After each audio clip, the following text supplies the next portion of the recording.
Today is Tuesday, August 10th, 2021. Coming up on Roland Martin Unfiltered. New York Governor Andrew Cuomo resigned today after explosive sexual harassment allegations leveled against him in a devastating report from the Attorney General of New York, Tish James. We'll break down what it all means. Also, earlier today, I talked with Surgeon General Dr. Vivek Murthy about COVID-19 variants and the importance of mask mandates.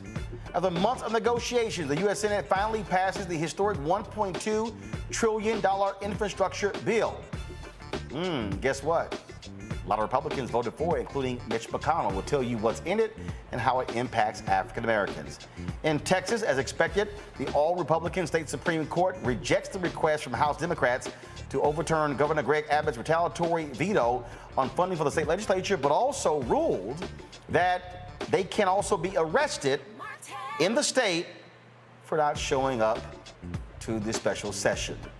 More and more people are looking at resigning from their jobs rather than going back to the office to working from home. We'll break that whole thing down. Plus, we'll continue our conversation about the debate about DaBaby, his comments regarding homosexuality, HIV, and AIDS, and what it means for black men. Cleo Monago will be joining us to talk about that. Plus, we'll talk with some students from Clark Atlanta University as part of our HBCU Connect series, sponsored by Nextdoor. It's time to bring the funk on Roland Martin Unfiltered. Let's go.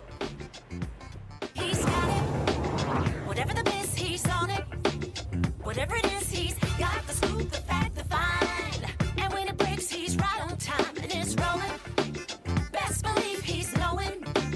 Putting it down from sports to news to politics. With entertainment just for kicks, he's rolling. It's on go, roll, y'all. It's Roland Martin, yeah. Rolling with Roland now. He's funky, he's fresh, he's real, the best, you know he's Roland Martin now.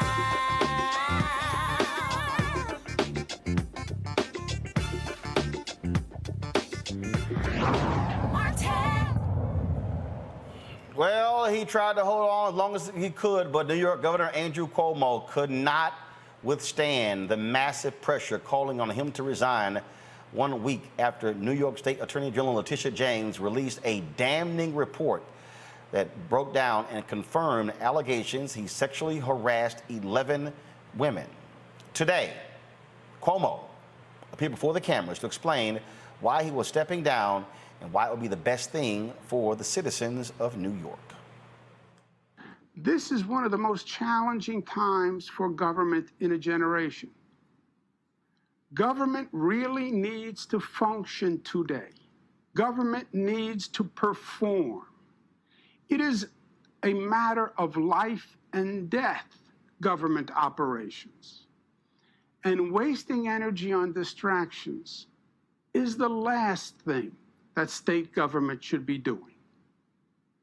And I cannot be the cause of that. New York tough means New York loving. And I love New York. And I love you. And everything I have ever done has been motivated by that love. And I would never want to be unhelpful in any way.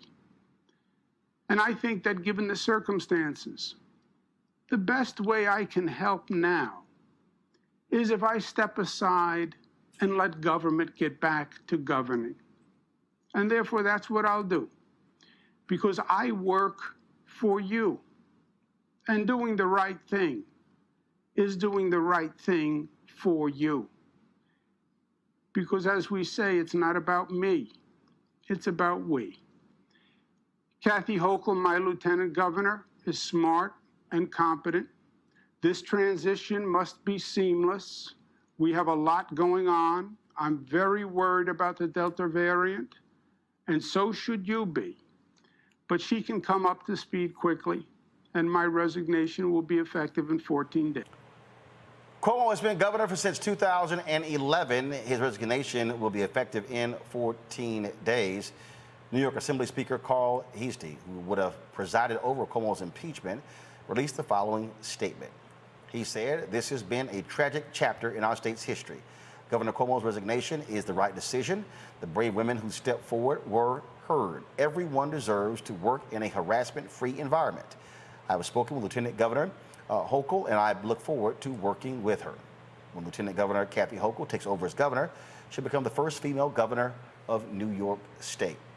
This is a dramatic downfall for Andrew Cuomo. Last year, many lauded him for his daily news conferences dealing with COVID-19. Then the criticism mounted with regarding to deaths in nursing homes in New York State. Also, a highly profitable book that he also released. Some criticized the Emmys for giving him a special Emmy. Then these allegations hit. Keep in mind, he was talked about in many circles as a presidential or vice presidential candidate. He was planning on running for a third term. That is all gone. The 63-year-old Cuomo, who followed in the footsteps of his father, Mario Cuomo, as governor of New York State, coming from a politically connected family, leaves now in disgrace. Joining us now, Dr. Robert Collins. He's professor of urban studies and public policy, Dillard University. Mustafa Santiago Ali, former senior advisor for environmental justice at the EPA. Kelly Bethea, communications strategist.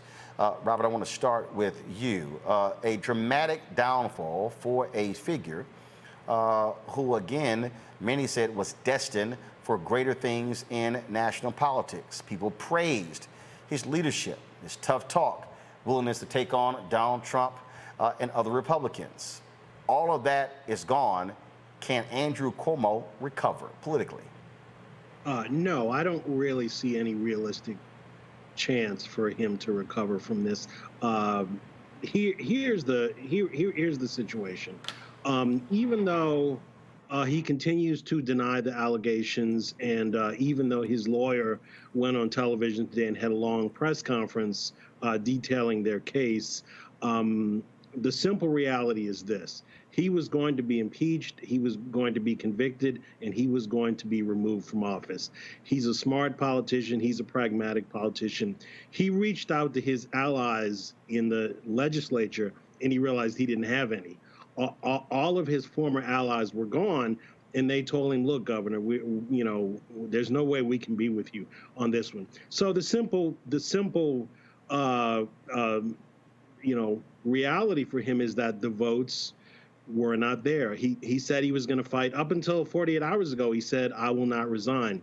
But the reality is, he talked to the assembly members, he talked to the Senate members, and they told him, if you do not resign, you will be impeached, you will be convicted, you will be removed from office.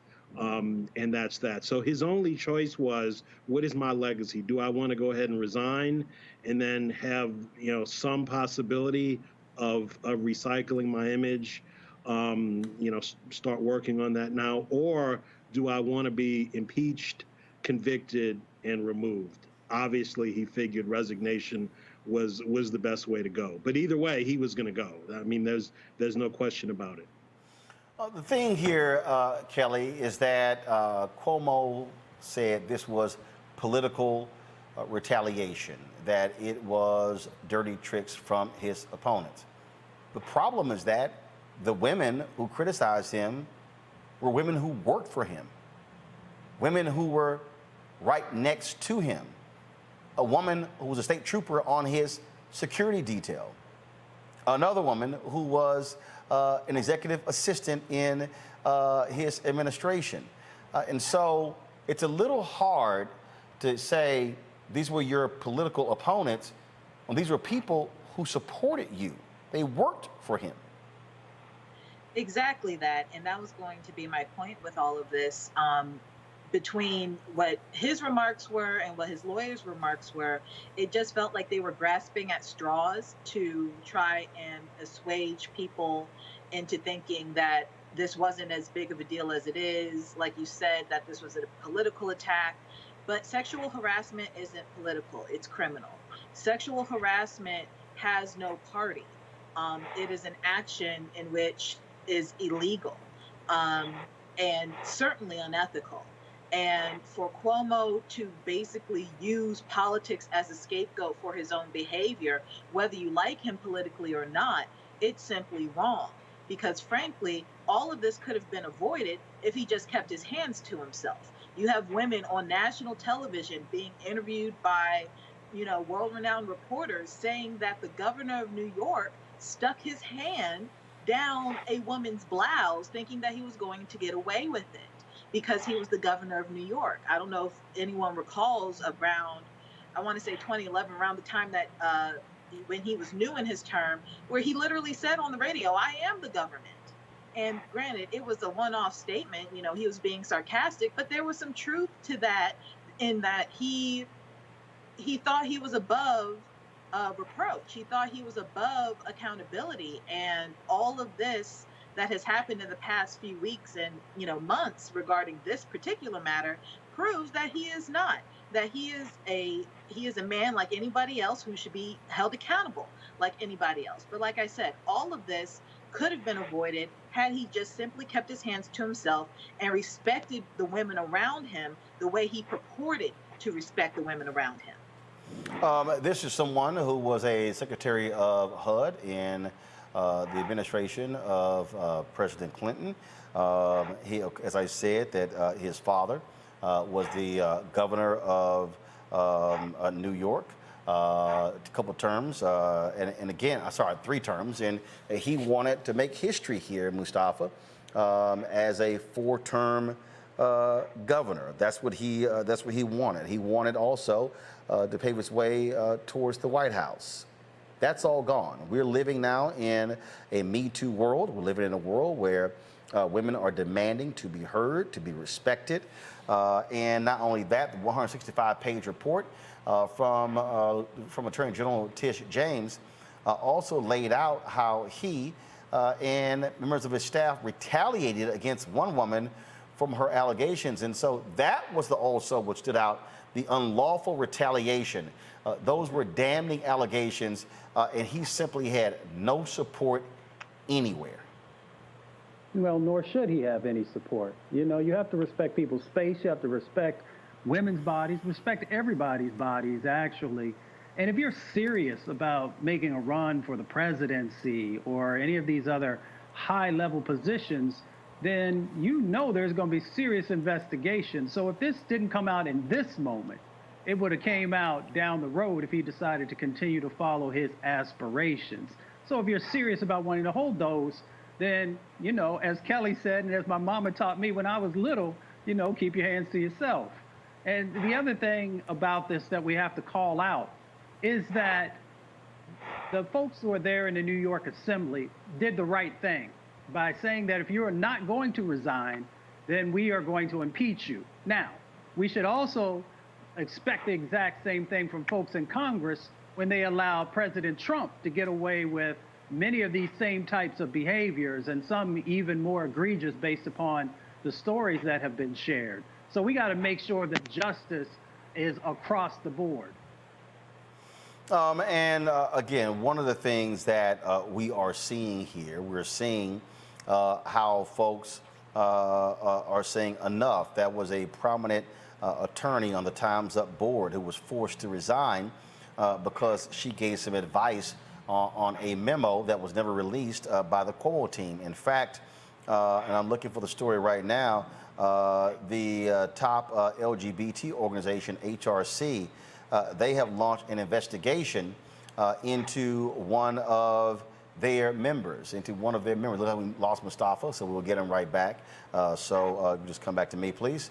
I'm looking for the story. So the head of HRC, Robert, is under investigation for what he did in advising the Cuomo folks. Again, what this says, anybody that has gotten near New York Governor Andrew Cuomo very well will be burned.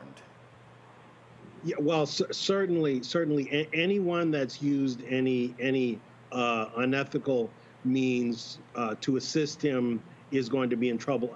Obviously, all citizens are entitled to due process. He has the right to an attorney. If there are criminal charges, we don't know if there will be or not he certainly has the right to a defense. But certainly, any political insiders, any corporate insiders, any nonprofit insiders that have helped him behind the scenes, that have used inside information to assist him. Yes, I believe they will be in trouble. There is an ongoing investigation. It's important to keep in mind, just because he resigns, that doesn't mean the investigations stop. The investigations go forward. So, we don't know what the results of those investigations will be. So even though we know he won't be governor, we don't know the final result of these investigations. And so I strongly suspect, as we unravel these threads, we will see that there are more people that are going to be involved with protecting the governor, and I think some other folks are going to find themselves in difficulty. But one of the things that often happens in cases like this, Kelly, is you will hear people say, why move forward? Folks got what they wanted with him resigning. That's pretty much what he said in his 21-minute speech, that this would be extremely costly. The process, it would cost millions. The money could be better spent by the government. So really what he is hoping, and we often see this in Congress as well, where people, by resigning, then that stops everything. And so now it's unclear if there's going to be an impeachment. They could still impeach him, even though he's resigned. Remember, he said, my resignation is not effective for 14 days. They could literally impeach him in the next 14 days. They could, and that is the Assembly's prerogative. I don't have necessarily a comment as to whether they should or shouldn't, because there's still a criminal aspect here, in that if the allegations hold, he sexually assaulted somebody. It was sexual harassment on the criminal side as well. So whether he is held accountable by the legislature, again, that is their prerogative, whether they move forward or not. But if the logic behind him resigning was to avoid impeachment, and it was understood by the Assembly that it was to avoid impeachment, it would kind of be like just, I don't want to say unnecessary, but it would be a cost to the New York state taxpayer if they do that. Again, it is the Assembly's prerogative as to whether they do or don't. But on a criminal side of things, he should absolutely still be held accountable. If charges are brought, the allegations are such that it is possible that he could be convicted of a misdemeanor, such as sexual harassment. And that is something that he has to answer to, because if these allegations hold, that's something that he did and needs to be held accountable for, whether he was governor or not. All right, folks, let's talk what happened in D.C. today. Huge infrastructure bill that was passed by the United States Senate after months of negotiations. The Senate passed the $1.2 trillion bill for investment and jobs. Vice President Kamala Harris ventured down to the U.S. Capitol to oversee the proceedings. On this vote, the yeas are 69, the nays are 30. The bill, as amended, is passed. The passage was by a wide bipartisan majority, 69 to 30, 19 Republican senators voting in favor of the bill, including Senate Minority Leader Mitch McConnell. President Joe Biden believes this bill will make a difference in the lives of all Americans. I truly believe that this bill proves the voice of the people will be heard, and we can all come together to make a difference in people's lives. As you heard me say it before, and I apologize for repeating it, but there are no Republican bridges or Democratic roads. This is a moment that lives beyond the headlines, beyond partisan sound bites, beyond the culture of instant outrage, disinformation, and conflict as entertainment. This is about us doing the real hard work of governing. It's about democracy delivering for the people. This is about winning the future. It's about doing our job. The bill includes $550 billion in new federal investments in America's infrastructure over the next 5 years. The bill earmarks $10 billion for roads, bridges, and major infrastructure projects $40 billion for bridge repair, replacement, and rehabilitation, $39 billion to modernize public transit, $65 billion to improve the nation's broadband infrastructure, $17 billion in port infrastructure, and $25 billion in airports to address repair and maintenance backlog. $7.5 billion goes towards zero and low emissions buses and ferries. $73 billion is allocated to rebuilding the electric grid, and $21 billion to clean up Superfund and brownfield sites, reclaim abandoned mine land, and cap orphan gas wells. The bill still has to pass in the House before President Biden can officially sign it into law. What's interesting here, Robert, is that this was a priority of the Biden administration. But if you look at polling, his numbers of polling going down. I just saw an item where they said as Biden moves to the left, his polling numbers go down. But the reality is this here: Republicans voted for this bill. He's going to be able to go to Kentucky and say, clearly your senator liked this bill. Rob Portman in Ohio liked this bill.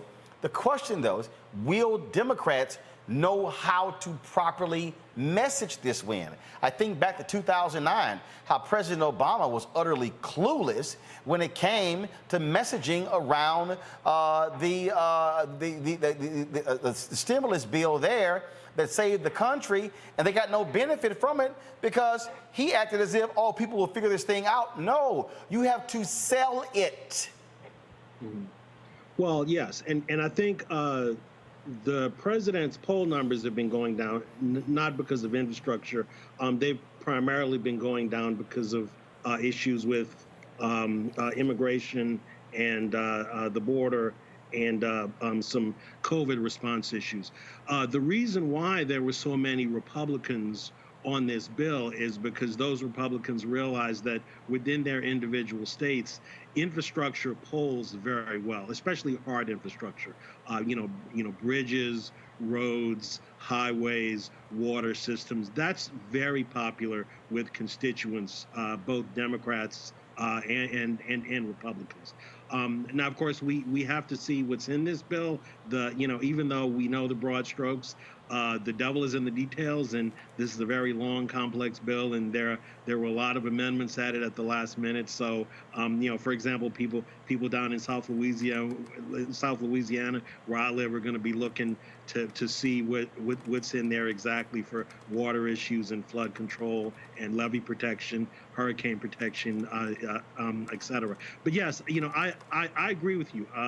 Infrastructure historically is always very popular, and in the past, the Democrats have not done a good job of messaging and packaging and selling the bill, and that's going to be very important. And they have to start doing it, right now, because keep in mind this bill it's passed the Senate, but it still has to go over to the House, and you don't want to have any recalcitrant House members cause problems. And the way you avoid problems in the House is you start selling the bill now, so that the House members realize, okay, this is, I may think, the price tag's too big, but this is going to be popular, with my constituents back in my district, and I want to be reelected, so I'm going to go ahead and sign on to the bill. So yeah, they have to put on the hard press, and the lobbyists from the White House have to be over and putting on the hard press now, basically today. They also have to make sure that with all of this money being spent, Kelly, that they are making sure that it's going to diverse communities. I've been making the point to this White House, if you're going to be spending billions of dollars, if you talk about supporting these labor unions, you better make sure that black folks are going to be getting this money as well. What this cannot be is a $1.2 trillion investment from taxpayers, and only white folks get paid. Exactly, and that is my main concern with this bill. Where exactly is this money going to go? Because when you talk about infrastructure, like you said, people think, trains and roads and highways and the like, but the highways and the areas that need the most help are in urban communities or are in predominantly Black and people of color neighborhoods, whether it's rural or urban. those are the roads that really need help. Those are the ones that have cracked pipes and potholes and just not sustainable for travel, transportation, or anything. We need to understand that when we talk about infrastructure, I'm thinking about the bridge down in DC where I live right now. The Benning Road Bridge collapsed a couple months ago, and this is something in that bill that could help with that situation. It hits closer to home than most people think. And when you talk about messaging, something that Republicans do really well is drive it home. They don't, use jargon that's kind of very academic or nuanced. They drive the point home to make it applicable to where people are right now. Democrats don't do that right now. If anything, they only cater, at least from what I see, the messaging only caters to those who are in their own respective circles and not to those who actually desire to vote for Democrats. So when it comes to messaging, meet people where they are, especially when it comes to this bill. You get a better road. You get better transportation. You get better bridges. You're trying to get to work and the bridge is rickety. Your bridge is going to get better. Your bridge is going to get fixed. It's not just just this pie in the sky dream of kumbaya or anything like that. We need to really drive the point home that this bill will work for you specifically. Mustafa, again, look, if the House passes it, one of the first things Biden's got to do is hit the road and sell it hard. And my whole deal, and my deal is do what Reverend Barber does with the Poor People's Campaign. Put the workers up front. That's what you do. Go to the people. This was one of the biggest mistakes that Obama made when he won, and in one of the first bills that was passed in 2009. And then his White House later admitted they did not sell the bill as a win. Democrats are going to have to speak to the people in a very basic way to say, we took control of the White House, the House, and the Senate, and we delivered for the everyday person. And you got to be able to break those things down. That's what they got to be able to do. You got to message this thing right. Right. You got to be able to have a conversation with folks in Appalachia and in Rust Belt and on the Gulf Coast and in the breadbasket. You got to help folks to understand where the wins are for them, how their life is going to be made better, how their economic situation is going to be better. There's a lot of good things that are inside of this bipartisan bill. But, one of the things that I always call out is the lead pipes, because we saw what happened in Flint, Michigan. So we need to make sure that those 3,000 locations across our country, folks understand that their kids are not going to be impacted and that their life is going to be better. But we got to call out also there's some missing components to this bill. And hopefully the reconciliation bill will be able to capture some of this. But the human infrastructure, some of that was stripped out of this bill. And that helps you to be able to have those conversations with hardworking folks. When you've got $400 billion that came out that was supposed to be going, for healthcare workers and others, those are folks who vote. And when you don't have those dollars there, or when you take $100 billion out for workforce development. So when you were having that conversation with Kelly just now, if folks can't get trained, how are they going to be able to take advantage of these sets of opportunities that are out there? So we got to figure out a way to make sure that in this next opportunity, if the reconciliation bill actually passes, that you get some of that stuff built back in, along with all the climate stuff that was not a part of this. Yeah, there's a little bit in there for EVs, for buses, and some other things, and that's incredibly important. But there's a huge amount of things that weren't inside of this bipartisan bill that we got to get right. All right, folks, let's talk about COVID-19. You are continuing to seeing the pressure that's being applied to what's going on. Man, you've got in Florida, where you've got Ron DeSantis, who's an idiot governor, where school districts are opposing him.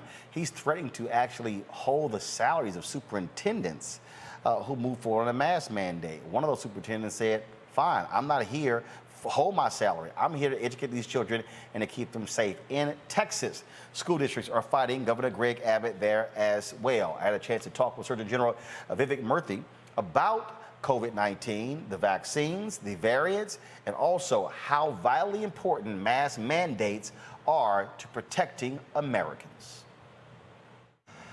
All right, Surgeon General Murthy, glad to have you on Roland Martin Unfiltered. Always good to see you. Let's jump right into this. We have spent a whole lot of time on this show, putting on black experts and scientists and doctors and ER doctors, anesthesiologists, epidemiologists, going on and on, trying to walk through people the reality of COVID and the vaccine. How important is it to have trusted voices speaking to different communities, because there is so much misinformation and disinformation out here? Well, Roland, it is absolutely essential that we have trusted messengers telling people the truth about what science tells us about COVID-19 and the vaccine.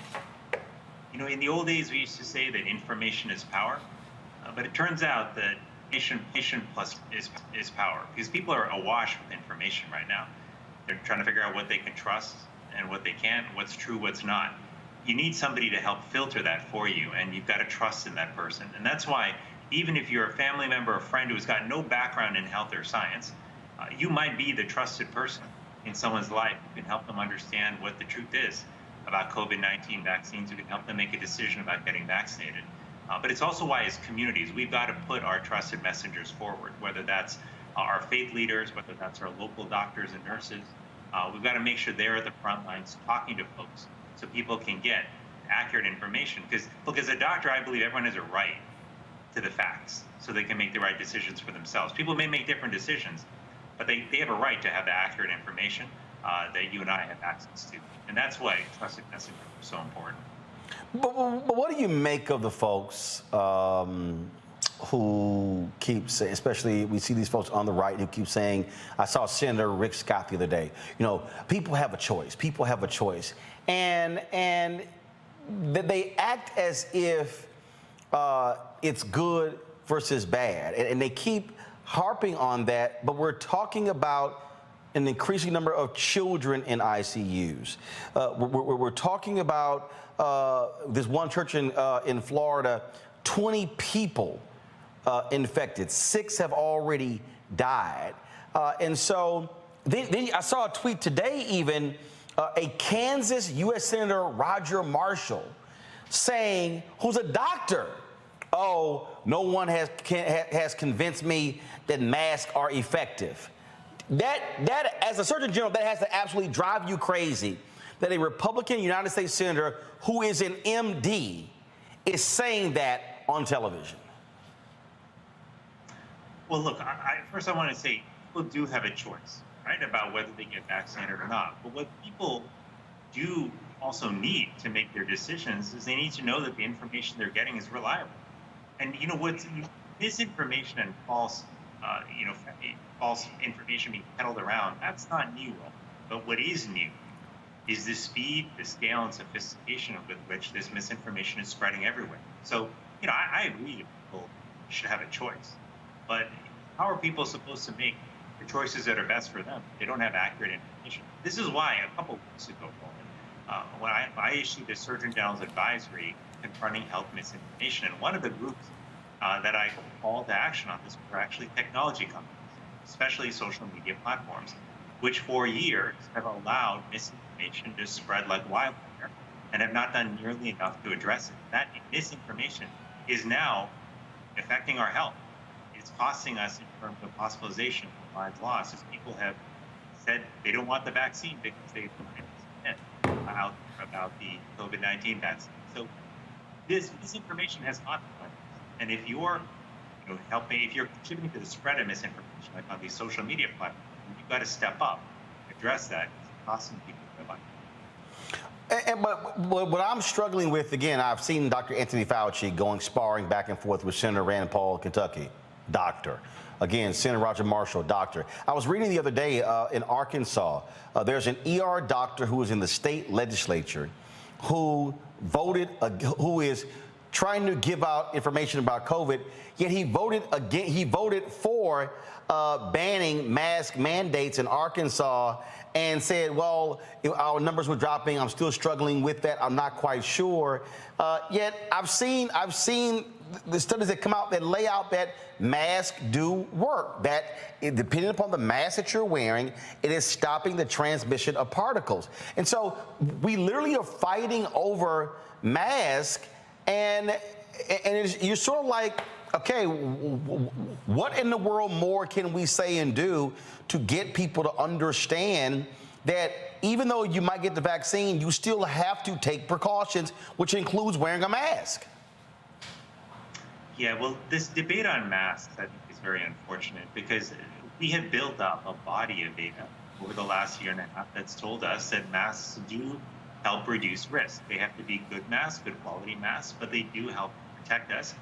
And I don't think history will judge us well when years later we look back on this and recognize that simply wearing a thin piece of material on our faces could have reduced our risk of a life-threatening disease, but we didn't do it because we were either misled by misinformation or led to somehow believe that the mask was harmful to us, which it is not. So we've got to recognize what we're up against, which is a powerful, formidable virus that has cost us more than 600,000 lives. And we've got to take every measure we can to protect ourselves. Masks are one of those. Do they protect 100%? No, nothing does. But they do reduce risk. And vaccines are another critical piece of this. And as you mentioned, Roland, one of the recommendations the CDC recently put out is that if you are fully vaccinated and you're in part of the country where there's a lot of virus circulating, which is the vast majority of the country right now, that when you go to public indoor spaces, you should also wear a mask because there's a chance that you might transmit the virus to others. Now, you'll be okay yourself, most likely. This is a really critical point to make. The vaccines still work to save your life, ending up in the hospital, and they also reduce your risk of even getting mild infection. But if you do end up being one of the minority of folks who gets a breakthrough infection, it'll probably be either mild or you won't even have symptoms at all. But you could pass it on to somebody, which is why this is asking vaccinated people to wear masks in the setting. Okay, can you really hone in on that? I had a woman who tweeted me today who she said, you folks are pushing the vaccine. She said, I had a family member who had the vaccine, yet they still passed away. And I keep saying, folks, no one said that the vaccine is 100% effective. In terms of you could do whatever you want, and you're never going to get it. Second, walk through that the vaccine that was created was for COVID-19, but it was not specifically for the Delta variant. And I think that's also what's confusing to people because they go, oh, COVID vaccine, then that's just going to protect me from anything and everything, and not understanding how viruses work and how they mutate and how they change once they interact with the human body. Yeah, it's a really important question, Roland. And there's some good news here, which is even though we've gone through now several versions of COVID-19, you had the original version, you had an alpha version, now we're dealing with the Delta version. The good news is that the vaccines that were developed still have broad protection across those, particularly when it comes to preventing us from ending up in the hospital or losing our life. That is the good news. But they are different viruses in the sense that they act and behave differently. So the Delta variant is far more transmissible than any version of COVID we've seen to date. That means you've got to be a bit more cautious. It's also, there's some data that indicates it may cause more severe infection, making more likely to end up in hospitalizations for people who are unvaccinated. So they should particularly be cautious. But even though the vaccines still work, and this is, again, another reason why even in the face of Delta, you should still get vaccinated, we can't bank on that always being the case for future variants. So if we allow the infection to continue spreading rampant in our population because not enough people are vaccinated, that means there's a greater chance that more variants will develop, and we may have trouble down the line. And so we have a chance now. We still have vaccines that work for Delta and the other variants to really make sure we're doing everything we can to vaccinate everybody, get cases down, keep them down. And that's how we're going to reduce our chances of variants down the line. So when you say other variants and what may happen with those other variants, and I heard that Dr. Fauci testify that the variant, and why is it more deadly? So how is a variant more deadly than the original one. Can you explain that for people, again, who don't quite understand the science behind this? Sure. So what a variant is it's a different version of a virus. And that version comes about because of some mutation in the DNA that takes place. Now, when mutations take place in your DNA, they can affect the structure of the virus and how it functions. So some changes in the structure of a virus might make it easier to latch onto your cells and to infect you. That might make the virus more transmissible, in a sense. Other changes to the virus might make it more successful at damaging your cells or causing inflammation in your body, which could show up as more severe illness. It all depends on the nature of the change. Now, viruses mutate all the time, and most of the time, Roland, the changes that happen are not really consequential. But every now and then, there'll be a change that leads a virus to behave differently in a way that causes this harm. And that's actually what we see with Delta. We should just expect that this virus, being what it is, which is a coronavirus, a virus that mutates a lot, it's going to keep changing. And so that's why we often say we're in a race against the virus. It's the vaccines versus the variants right now. And the quicker we vaccinate, the less of a threat future will be. And so on that particular point, then, when we talk about trying to vaccinate as many people as possible, and again, I'm trying to make this as easy as possible for people to understand. If we vaccinate as many people as possible, then what that does is it decreases the number of people that, if they get COVID, that then it might create a new mutation. If you have more people who are not vaccinated, which essentially, tell me if I'm right or not, we're giving the virus more opportunities to be able to go into a human body and then mutate and then create a new variant. That's right. The virus can only mutate if it's inside somebody. It actually infected someone and it's replicating. So if you've got somebody who's vaccinated, who's a much lower risk of getting infected, the chances are the virus won't be able to hide inside, replicate, cause these mutations and lead to new variants. So that's why more people vaccinated means fewer places that the virus can hide. And that means less of a chance that it's going to change and form a new dangerous variant. So right now, we got people who are going to getting kids ready for school. You've got states in Texas and Florida where the governors there have ordered no mask mandates. You've got school districts like in Austin, Dallas, who are looking to oppose that. As a parent out there right now, they're afraid. They don't know what to do. You have these conflicting messages going on. Are you saying what is your advice to any parent? Are you saying, hey, forget what these folks are saying, even if there's no mask mandate, you tell your child you're going to school with a mask on and you're going to keep it on the whole time?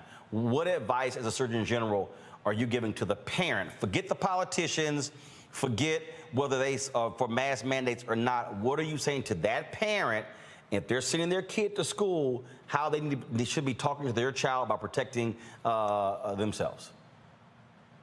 Well, it's such an important question. And I think about this first and foremost as a parent myself, Roland. I've got 2 small kids, and I know that for all of us parents out there, their number one thing in our life, number one priority is to make sure our kids are safe. And so I recognize this has got to be a scary time for some parents, especially if their schools aren't taking all the precautions that are necessary. But here's what you can do. Even if your school does not have mandates, make sure your child wears a mask and wears a high quality mask, because that's going to be important for protecting them. Make sure your child is also washing their hands regularly. If you want to send some hand sanitizer in a small bottle with your child as well, if you don't have easy access to the sink all the time, then do that as well. And make sure they use it often so that they don't pick up infection and then touch their face and transmit it to them. And also, whenever your child can be in outdoor settings, if there's an opportunity to be, in class outdoors, to do a session, outside, if the ventilation is good, that's a lower risk setting for the virus to spread. And finally, I would just say this: as a parent, I think it's really important for all of us as parents to be involved in what happens in our schools and making sure that principals and the school board hear your voice as a parent who's concerned about your kids, making sure they know that you believe that all these layers of precautions, from testing to better ventilation to wearing masks in school something that you're in favor of because it'll help keep the kids safe. That's really important for school and for teachers and administrators to know. So those are some things we can do, but I know that this is a tough time for parents, and there are unknowns out there. We're going to have to see how things go. But if you take all of these precautions that I'm mentioning, it will reduce the risk, and it will help keep the child safe. And for folks who don't really understand this, you have been, and your family have been extremely impacted by this COVID virus. Yes, Roland, my family is like so many families. We've lost loved ones with COVID-19. We've lost 10 relatives, had many more who have gotten sick and thankfully have survived but have gone through rough times in the hospital. No one's been left untouched by this virus, and that includes my family. But it's also why, when I think about those family members, I'll tell you this, one common thing about 10 of them is that they didn't have the opportunity to get vaccinated that so many of us did. And I so wish that I could transport them forward in time to a moment where vaccines were a lot more available and easy to get. Some of my relatives died somewhere in India, but that was the common thread. And if they had the vaccine, I dare say that many, if not all of them, would be alive today. And so once we lose someone, we can't bring them back. We have an opportunity now to protect the people we love, and we can do that by encouraging them to get vaccinated.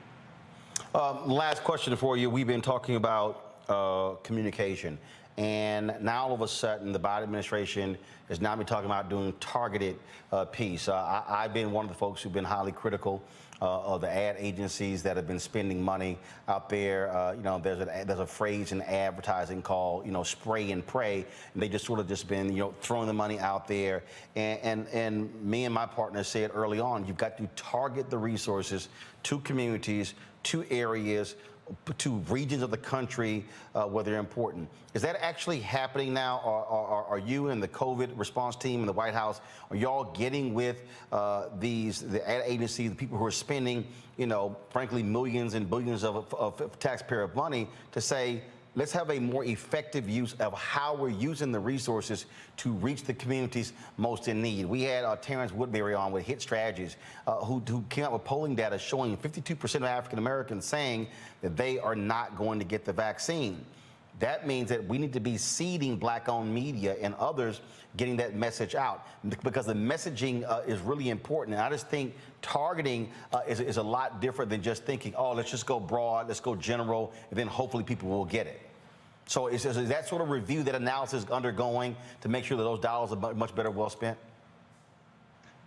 For sure, Roland. I mean, you're absolutely spot on about the importance of targeting. And I know that the teams that are working on the media strategies are figuring out how to tailor the messages so that they reach the right audiences. But I'll also say, Roland, that a key part of targeting also, I think, has to take place in our community efforts. And that's been really our focus from the early days, is thinking, how do we mobilize the right folks in communities, provide them with the right supports, and recognizing that they are often far more effective messengers than those of us at the federal level may be.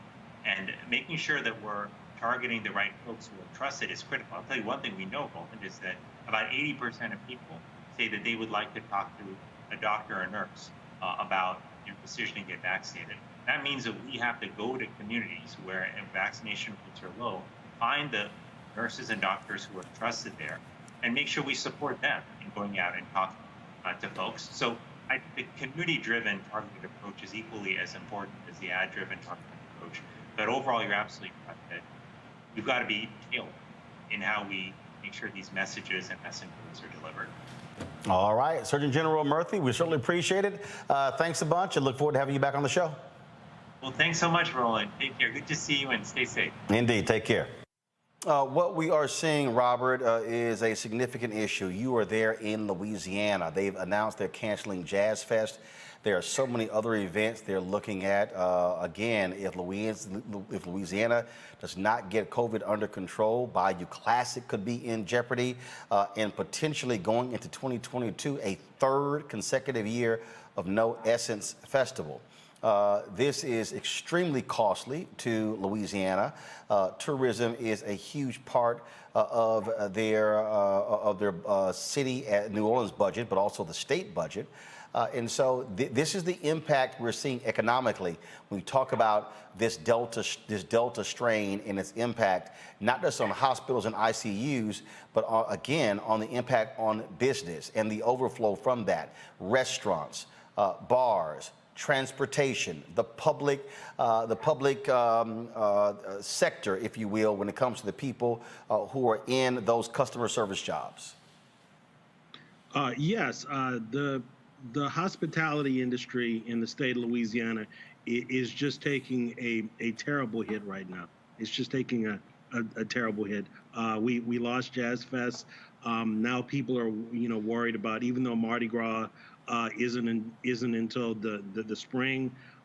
We have to make plans months in advance because of the logistics there. So people are worried about other festivals. People are worried about Mardi Gras. Yes, it's terrible. And what's working against us right now is that we're a very red state. Even though we have a Democratic governor, we are primarily a red state, and so many of the Republican parish presidents are not really taking the aggressive measures that they should be taking to get it under control within their individual parishes.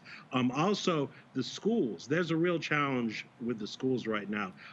Most of the private schools do have vaccine mandates. So, and I'm talking about K through 12 as well as at the university level. My university, Dillard University, has a vaccine mandate for both faculty and students. So everyone has to be vaccinated to come on campus. Pretty much every private school has that requirement. Tulane, Loyola, all of the private schools. The public universities do not. LSU does not have a vaccine mandate right now. And first the lawyer for LSU said, oh, well, it's not really legal, we can't really do it. But then the State Department of Health said that's not really true. You haven't issued the request. If you issue the request, we will grant it. And then he said, then he backpedaled and said, well, we don't want to violate people's rights.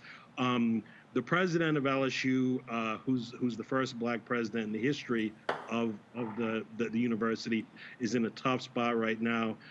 He's getting threats from parents saying, if you have a vaccine mandate, we're going to pull our kids out of school.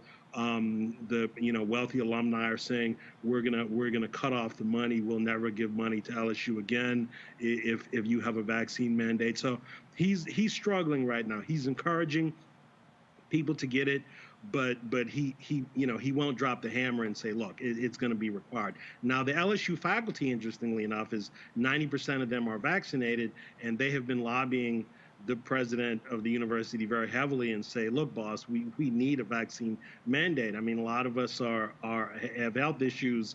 We don't want to be in a classroom with 200 students where, statistically speaking, the last survey we saw only about 30% of them are vaccinated. So these are political issues. These are not health issues. I mean, there's nothing legally stopping the president of LSU from requiring that all students get the vaccine as a requirement for enrolling at the university.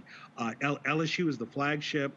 I believe if the president of LSU did it, I believe the other state universities would follow. But it's just the political pressure he's getting right now and the threats against him. He just doesn't want to move. To understand how we are able to impact people, Mustafa, check this out. This woman goes by Savannah Orchid. Her handle is @11Orchid. She saw the segment that we did here on Roland Martin Unfiltered with Dr. Ebony Hilton, and she posted that she said, y'all have convinced me to take the vaccine. Well, she posted this today. Thanks again for the encouragement. And then she actually posted her COVID-19 vaccination record. For the people who say that we can't actually convince folks and change minds, well, there is proof. Congratulations, Ebony, in protecting your life and protecting the lives of those. No, Savannah. So Ebony,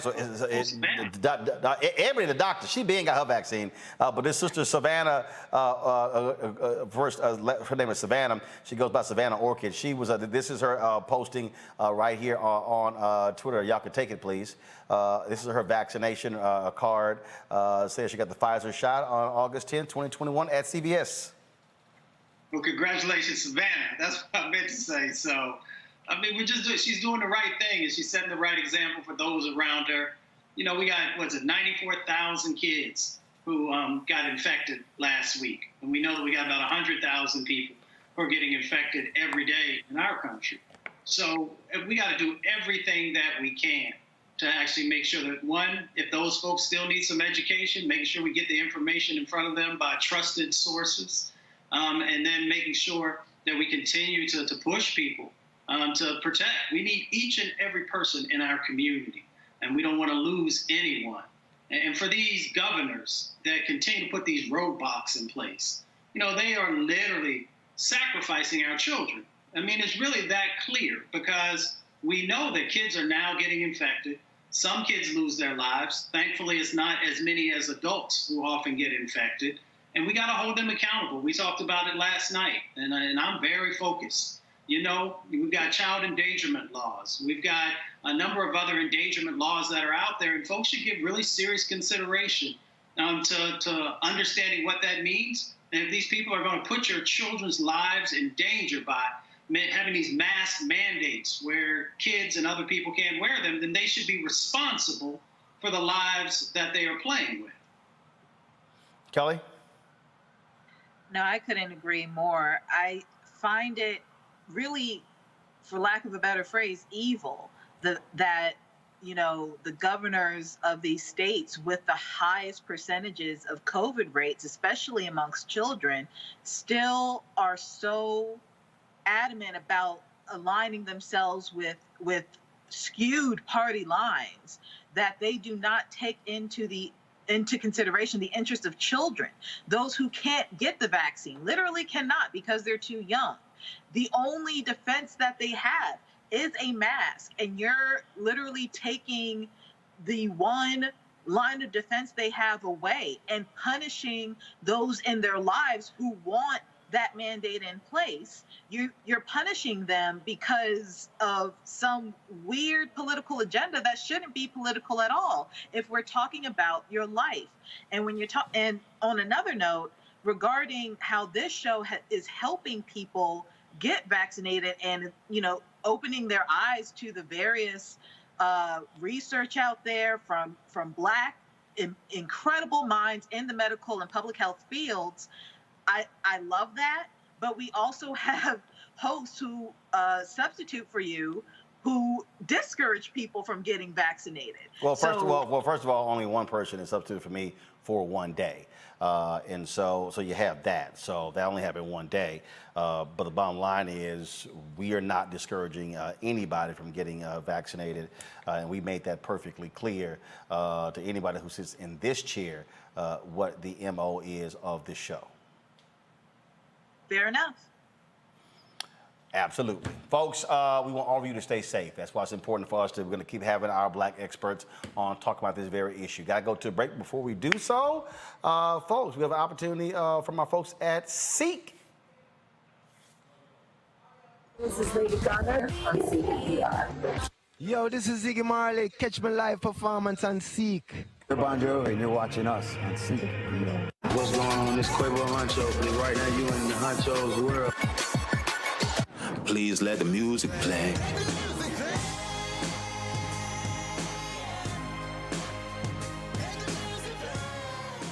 Of course, a couple of the products from the folks at Seek. They have their, of course, their great headsets. They're a 360-degree audio sound. You can see the This is, of course, the box right here. You can get the headphones in black and gold. Mustafa, that's a great color, of course. Us alphas, we love that. And they also have the headset in all gold. And so, again, you can get this. This is a black-owned company. Mary Spio is the founder of the product. They also have, of course, their virtual headset. And so, let me grab that right here. This is their VR headset where you can actually place your phone inside of the headset, and you can check out their virtual reality content at seek.com. Use the promo code RMVIP21, RMVIP21. The proceeds of what you purchase comes back to support Roland Martin Unfiltered. Y'all know what we do on this show. We support black-owned businesses, and that's what we are about. So go to seek.com, use the promo code RMVIP21. And we'll be back. We're talking about people who are resigning from their jobs, and they're saying, I'm just about sick of this. COVID has actually opened the eyes of many people. We'll talk about that with Deborah Owens, America's Wealth Coach. We'll also talk about the controversy with DaBaby.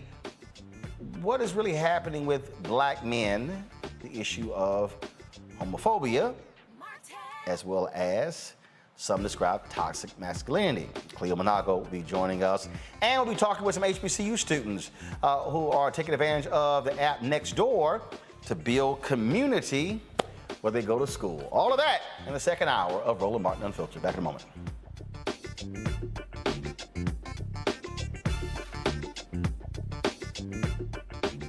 When you study the music, you get Black history by default. And so no other craft could carry as many words as rap music. I try to intertwine that and make that create whatever I'm supposed to send out to the universe. A rapper, for the longest period of time has gone through phases. I love the word. I hate what it's become, and to this generation, the way they visualize it. Its narrative kind of like has gotten away and spun away from, I guess, the ascension of Black people.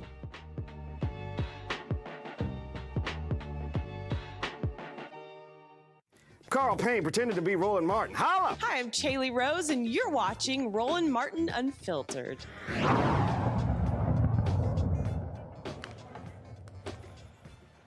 COVID has taught a lot of us a lot of things, and many people have come to the realization they really don't like their jobs.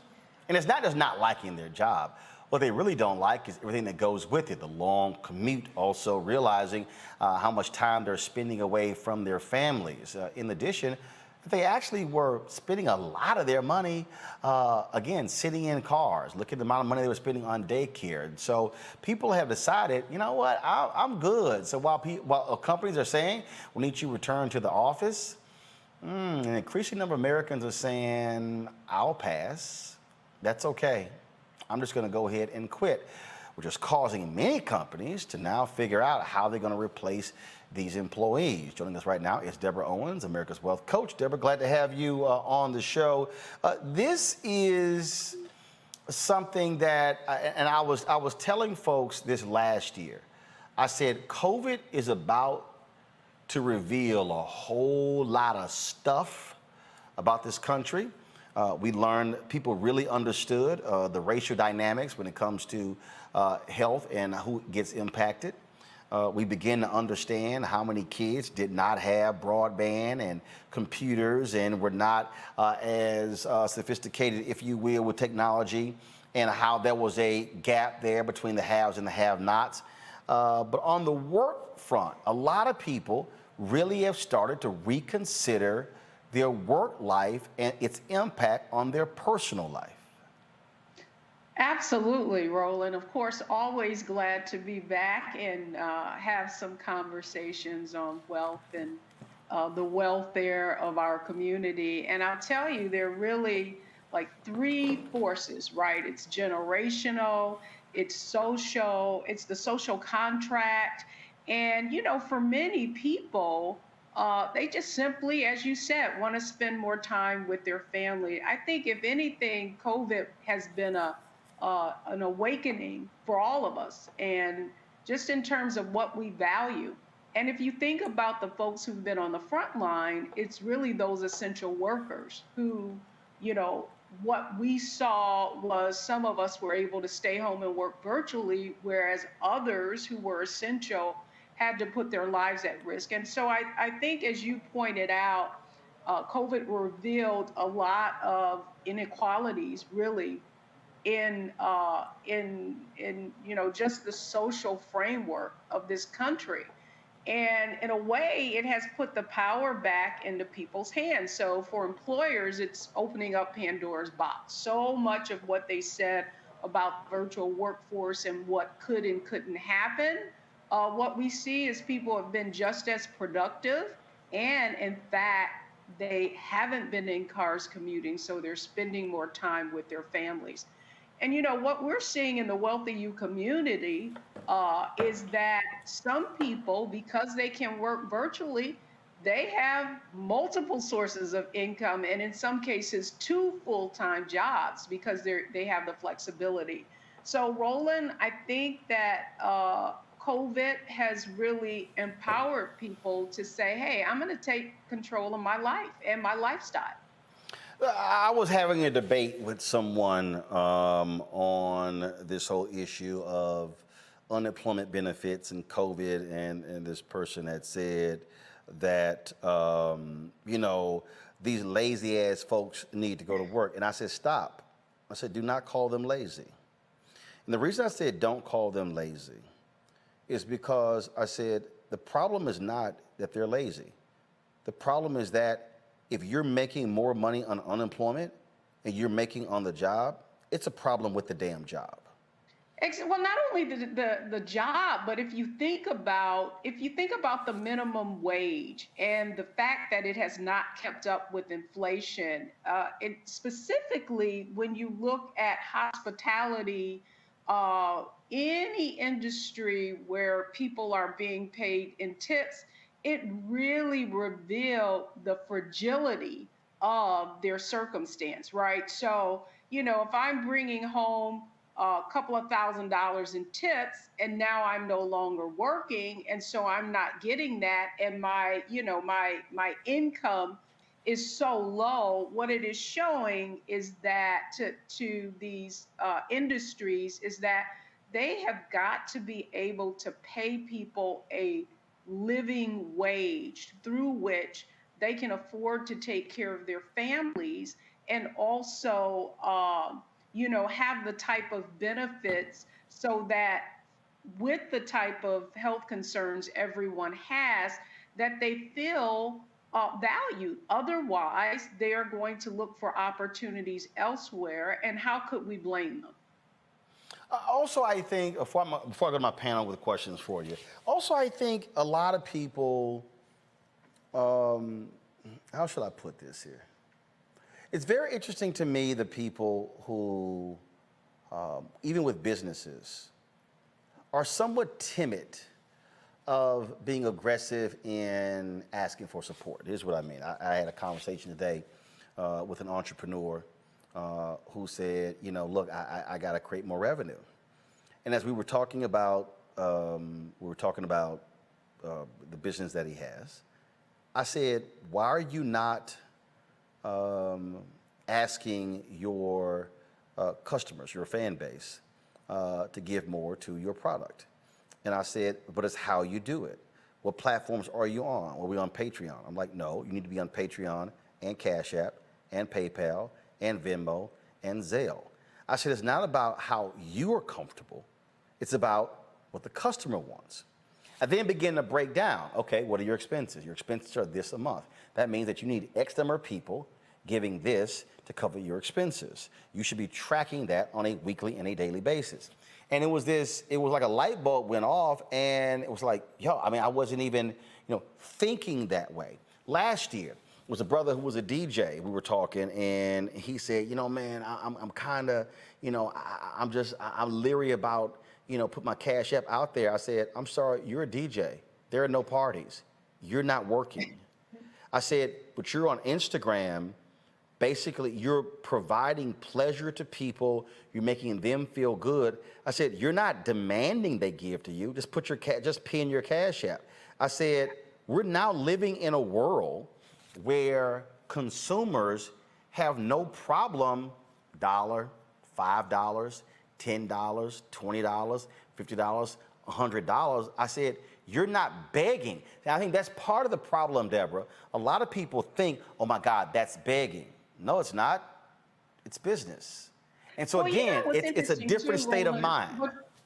Yeah, Roland, I think what you brought up too is that this is the social sharing community that we're in.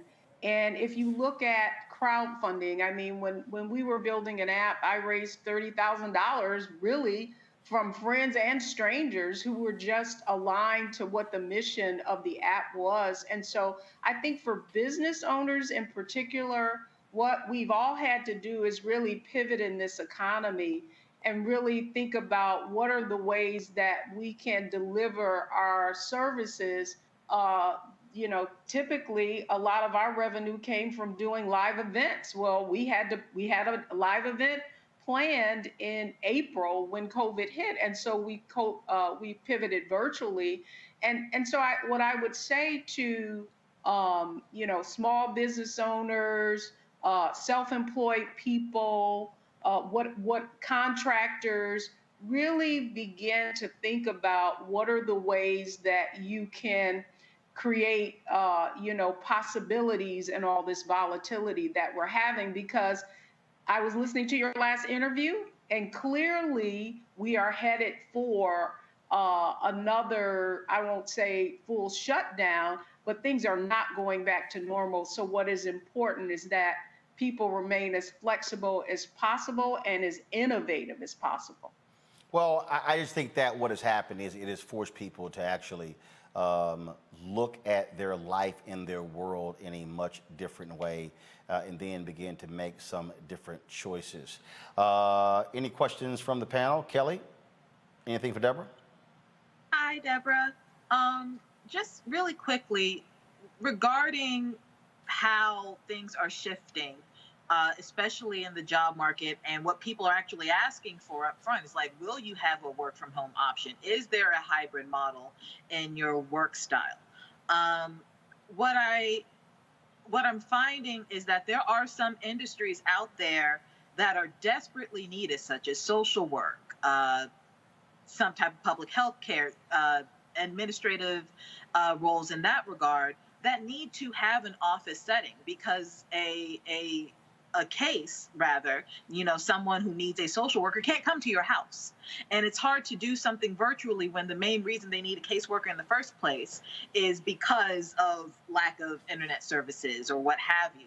So I guess my question is, and I know you don't have a crystal ball, but what do you think about that kind of dynamic? Meaning, do you think that will cause another chasm in the classes and in job descriptions in general? Meaning, will people be making less money if they do in-person jobs now, because it's almost a luxury to work from home?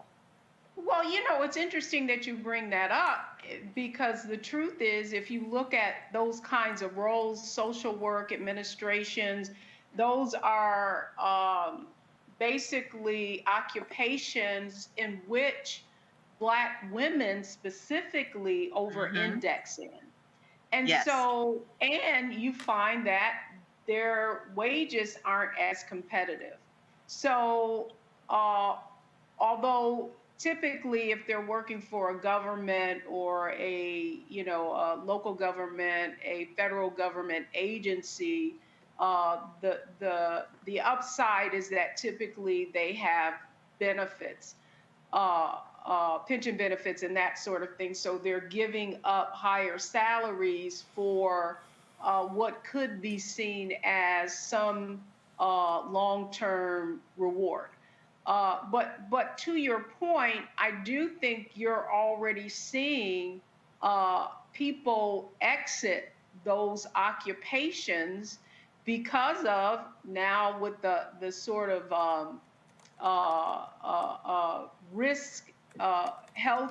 risking their health that all of this entails. You're seeing nursing. You're seeing a lot of these. You're seeing a lot of exit from those roles. Specifically. So I think on the other side of that, the employers are going to have to be creative in order to retain workers in those different occupations. So you bring up a very good point. Mustafa. Deborah, it's good to see you. I love that color you got on.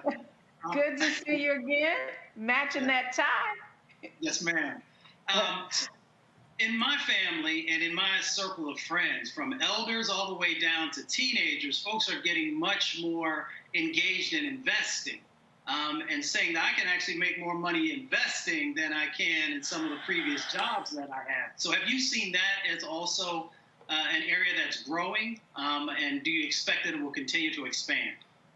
Well, you know what's exciting? I'm glad you bring that up. What's exciting is what these statistics are showing is that particularly millennials and younger Black folks are more involved in investing than ever before.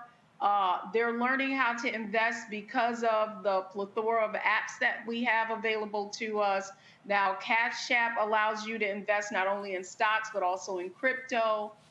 You have other apps like Stash. You see Robinhood just went public. And, you know, a lot of the whole premise of Robinhood was for, you know, the not wealthy to kind of gain in riches. So I think that is part of what is driving the interest and accessibility of investing.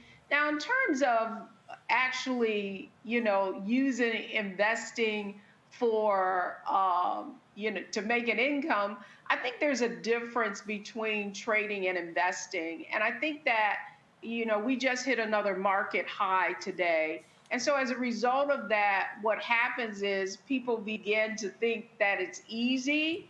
But, you know, what I would say to anyone listening is to really get a basic foundation in how the investment markets work and how to invest it, if you will. You give me a great opportunity to just talk about some of the work that we're seeing in the Wealthy U community. And by the way, if anyone listening to me would like to learn more, they can go to wealthyu.com. But what we're seeing in our community is that people's portfolios in some cases have doubled the kinds of returns.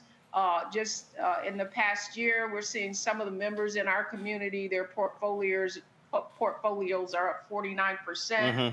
We do see that it's not just in their retirement accounts either. People are also opening up not only the apps, but full-fledged brokerage accounts and really learning how to build portfolios. So I say it's a win-win-win overall. Win-win-win, seeing young people get involved in the markets, and also, you know, the people in our Wealthy U community, our youngest member is, if I'm not mistaken, 23, and our oldest is maybe 79. So it's intergenerational, if you will, and it's a good thing because I believe that's one of the reasons the wealth gap is so big, is because of the fact that not enough Black and brown folks are investing. Robert. Hi, Deborah. I work in the traditional education workspace, the traditional higher education market. And traditional higher education, of course, used to mean that, you know, we were you know, standing in a classroom with a bunch of students. Then over the last year, you know, we were forced to go online, basically a lot of faculty against their will, because the state basically shut us down and said you can't have students in the classroom. So now we're back to, at least for now, for the time being, we're back to the traditional model again. We do have college students in the classrooms again.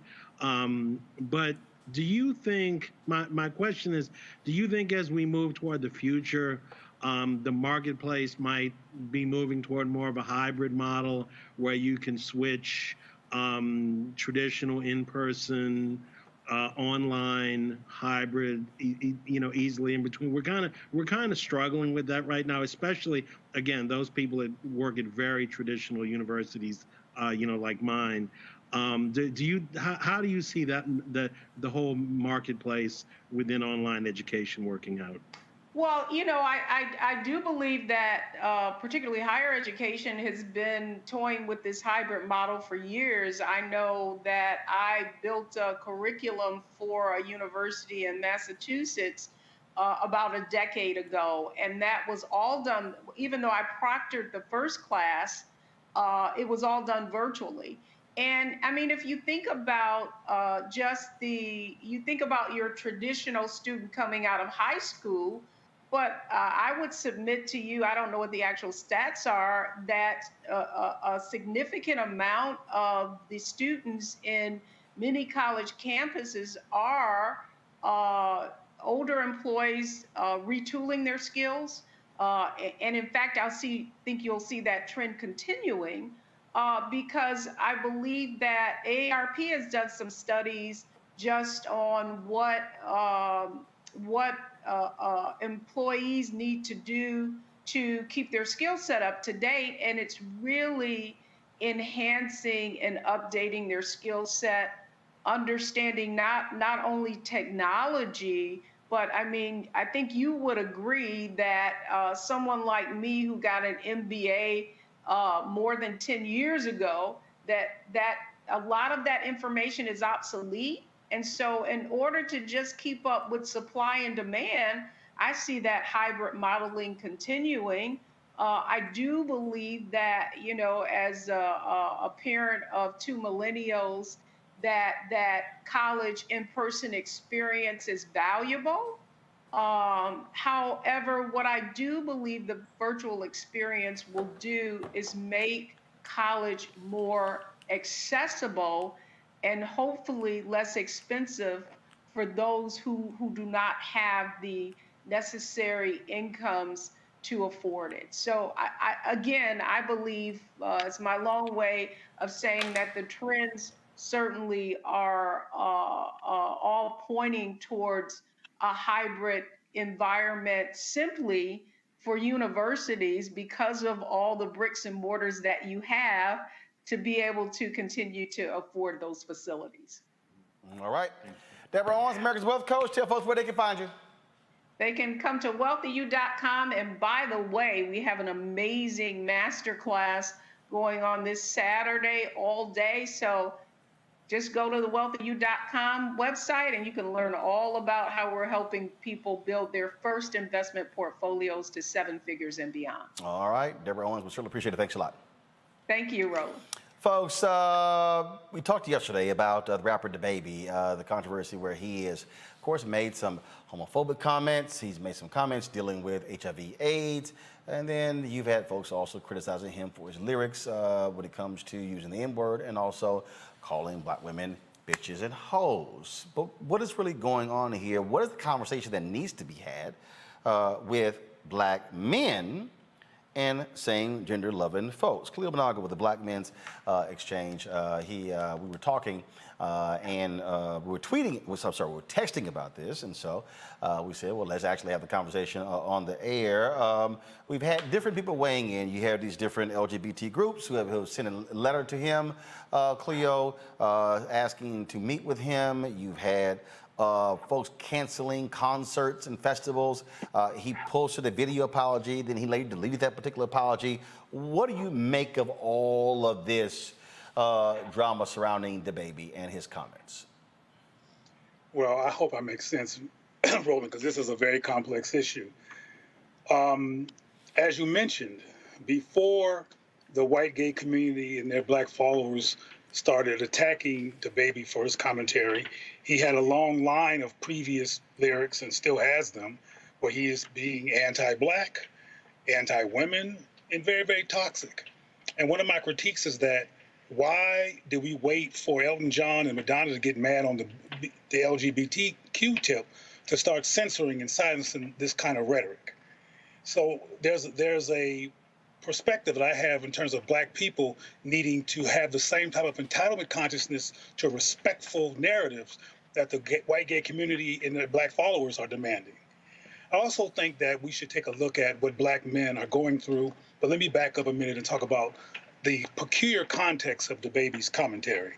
DaBaby was giving a concert performing his material, and somehow he got on on the topic of oral sex in the parking lot and HIV.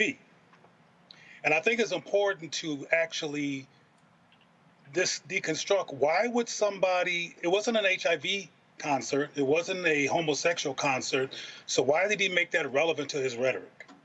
Well, that gets back to a word that you used earlier that for me is a controversial word, and that's so-called toxic masculinity. That's an easy one-liner to use, but what's happening with people like DaBaby, whose name is really Jonathan Kirk, is that they have a subjective need to disassociate themselves from behavior that no one has particularly associated them with publicly, but they have a personal need to disassociate. And often when these hyper-masculine rap brothers start bringing up homosexuality, there's something subjective and personal going on with them where they have the personal need to volunteer to disassociate when nobody's even talking about the topic. So all that to say is that this is a very complex issue, and another issue that I hope is discussed while we're finding a new angle in which to silence a black man, because you know this happened to Kobe Bryant. People tried to attack you with the same kind of alleged allegations, Tracy Morgan and others, and there's been a litany of black men who have been accused of things that I don't think is as simple as the accusation. Getting back to DaBaby, I think that these men, a lot of black men feel belittled in the society, feel attacked in this society, as everybody knows about the unarmed police brutality and murder, and we rarely create space and initiated or intentional space in society for black men to talk about their anxieties about being man enough and male in a society that, while it privileges manhood, castrates black men. So all that is part of what's happening here. And I think if we, as I said in one of my commentaries, instead of simply silencing Mr. Kirk or DaBaby, we should use the stage, the popular stage, and ask him, man, why did you say that? What's going on? Well, and that was one of the questions I had raised yesterday to 3 individuals who had on the show. I said, okay, what's next? They said they've been trying to reach out to him, reach out to his representatives, also with the label as well, have not been successful. But here's the question: who should be approaching him? Who should he be talking to? Who should he be engaged in dialogue with? Because that also impacts the type of conversation you actually have. Sure. Who should be engaging him is black folks. However, we have to do some retroactive work because DaBaby, I'm not sure if you ever heard this dude's lyrics, but he was severely problematic when it comes to black people, black self-conceptual health, and women way before the powerful white gay community decided to launch its power and put this dude's career to sleep momentarily until he does the classic apology while there's no transformation. But getting back to your question, we should be talking to him, but we should have been talking to him and other rappers. And we should be asking them, instead of not saying anything and by silence almost encouraging what they're doing, we should ask DaBaby at this particular point, since he's in the spotlight, why did you say that? Why at your concert did you talk about sucking penises in the parking lot, homosexuality and HIV? What was going on? And trust me, if he's given a comfortable environment instead of being punished, but an environment to actually express what he really feels, that will be revelatory and educational for us. Because black men are struggling in the anti-black male society with feeling safe, and a lot of this is compensatory behavior. A lot of this is dysfunctional, I'm a man, damn it. I'm not somebody who's just gonna get killed by the cops, who's just an N-word, who's just irrelevant, who's just gonna be dogged. I'm a man. And notice people like this dude have on what I call black man drag outfit. And what I mean by black man drag outfit is that there's drag shows where there's dudes who are trying to look like women, but there's also drag shows that black men have where they put on a hyper black male outfit, tattoos, chains, going to the gym. This is all compensatory behavior to make up for something that they feel like that they're not. And even the homosexual debasing volunteer passages are based on, see, I'm not like that, I'm a man. So getting back to your question about who should address it, it should be people who understand what I'm saying, who should create a rational environment for these brothers to actually unpack what's going on with them. I'll give you a short story about what black boys and men are going through that I think leads to this kind of behavioral implosion. I was going, before COVID, I was traveling around the country talking to different black people at mental health conferences. And I would ask the black parents, were they engaging their children about all this police brutality and all these murders of black men in particular that's on the popular stage in the media? And I said, some of them had their children with them and their boys with them. And I said, have you all intentionally brought your child to the side and said, baby, do you know about so-and-so, about Tamir Rice, Michael Brown, the list is long. And what is your perspective of that? And I asked the parents to tell me the truth if they had created safe space for their children to talk about traumatic incidences that are impacting black men. And majority of the parents had not. And in one incident in St. Paul, Minneapolis, the little boy started crying because they were sitting on trauma and fear based on this phenomena, but no one, including their loving parents, had created space for them to actually talk about how it impacts them. That's relevant, in my opinion, to young men like Jonathan Kirk or DaBaby, who are sitting on years of issues, and there's one more issue that's controversial that may be going on with him in terms of him needing to bring that up and disassociate himself. There's also a problem of child molestation in our community, including male-to-male child molestation in our community that we don't talk about enough, that some young men are sitting on who grow up self-conscious and confused and mad at same-gender loving people and think they're all after them, or think that these people are doing the same thing to other kids who do the same thing Mr. Kirk is doing because they have some kind of issue. In closing, if a grown man goes to his own conference and volunteers to talk about sex with men in the parking lot and homosexuality, trust me, he has a personal struggle one way or the other with that issue, not unless that's the theme of the concert, and it was not. Interesting. Interesting? But no, I'm saying interesting because what you're speaking to is asking the question that actually goes deeper. The reaction from people is, oh my God, this is shameful, it's wrong, he must apologize or he gets canceled. As opposed to saying, first, why did you say it? Well, what's behind that? And that's but part of that though, again, is your point of, well, if you're gonna actually have a conversation to understand what causes a person to say that, as opposed to say, okay, just shut up, it was actually wrong. Robert, Kelly, and Mustafa on my panel as well. I'm going to give each of them an opportunity to ask you a question. I'm going to start with Robert. Yeah, my question is, so even though he was condemned by the gay community correctly this time, as you eloquently pointed out, he's been anti-black, anti-woman, in his lyrics and in his records before, and yet, he sells a lot of records. I mean, that's the bottom line. He sells a lot of records, and he makes a lot of money for his record label.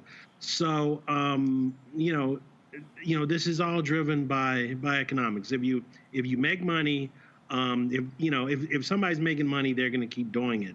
So, do you think that there has to be a conversation? I don't know, in the larger community, like, why are you folks buying this? Or in the business community, why are producers supporting him? Why are people supporting his records? Because it's like he wasn't punished, within the marketplace. We can talk about ethics and morality, and we need to, but the bottom line is, if you put money in these guys' pockets, and it works, they're going to keep doing it, and that's what I find disturbing. Well, this is not really just about money. In short, there are rappers like Lupe Fiasco and KRS, and Lupe Fiasco in particular, who's a conscious rapper who makes a lot of money, whose records sell because he's like Prince.